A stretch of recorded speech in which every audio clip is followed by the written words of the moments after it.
plus loin, il faut qu'il sorte. Là, il n'y a que deux puits, donc c'est compliqué. Carreau, c'était en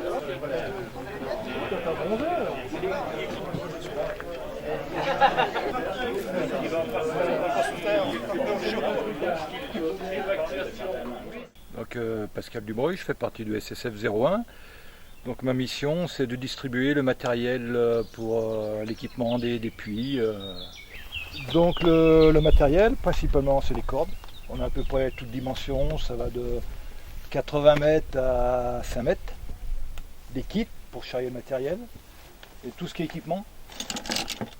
Donc des sandors, poulies, des amarrages.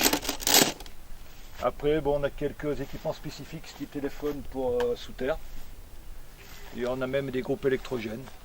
Voilà, donc c'est un camion qui comprend le lot Grimpe et SSF 01. Ça fait deux fonctions. Ah non, ça va être avec les autres réels.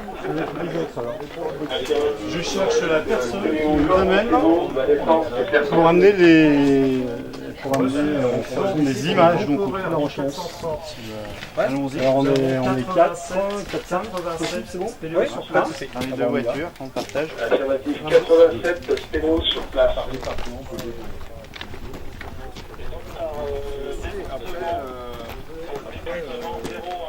On y va?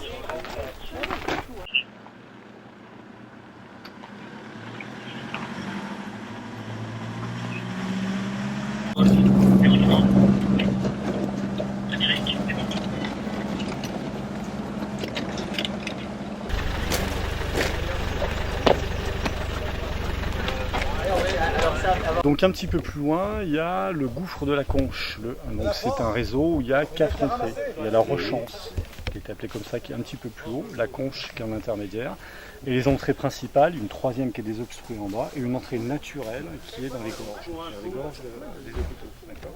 Petit balisage, donc il y a quand même une petite grimpette à faire. La plus haute du réseau. On y va. L'entrée la plus haute actuellement connue. Peut-être Ça a été agrandi, et ensuite ils ont trouvé toutes les remontées. là les premières explorations. En passant par le bas systématiquement. Donc les 15 km ont toujours été faits en rentrant par l'entrée naturelle. Ici on ne se rend pas vraiment compte, mais toute cette partie c'est très étroit. C'est très étroit. Donc ça va être effectivement une civière qui va porter à bras. Donc dès qu'il y a un puits de 18 mètres, ce P18 par exemple, ça va être une civière qui va monter verticalement. Alors à chaque fois, il y a des équipes qui se relaient comme ça, petit à petit, donc du fond. Donc il y a une première équipe du fond, celle qui s'occupe de la victime, qui s'appelle l'ASV, l'assistance aux victimes. Donc il va s'occuper de la personne, suivant la pathologie qu'elle a.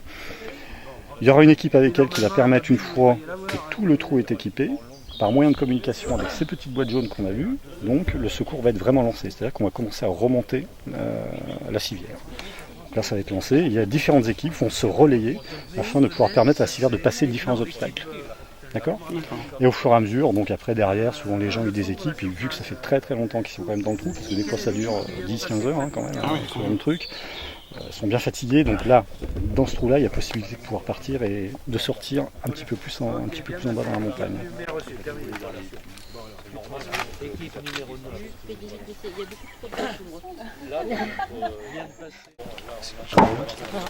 PCA pour Rechange, rien.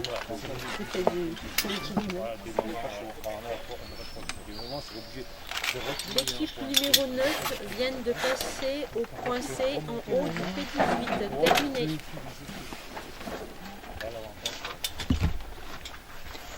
Ah, mais c'est une pied d'arrêt comme nous en fait. Oui, c'est Espéléo quand même, artiste, c'est avant que ça soit les c'est qu'un dérivé. Même pas grave, hein, juste SP. Confirmé. Oui, on a toujours.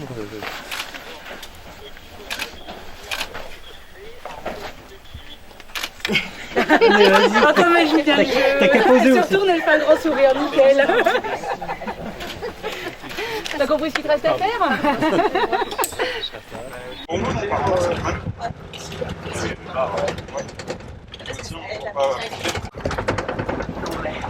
C'était difficile de monter? C'est C'est un petit Pour notre complément. équipe, oui, pour vous, non. Ah, ceci dit, J'ai on pas a pris assez assez d'eau. expérimenté, quoi. Encore 2 jerrycans d'eau, c'est bon. Bon apporteur d'eau.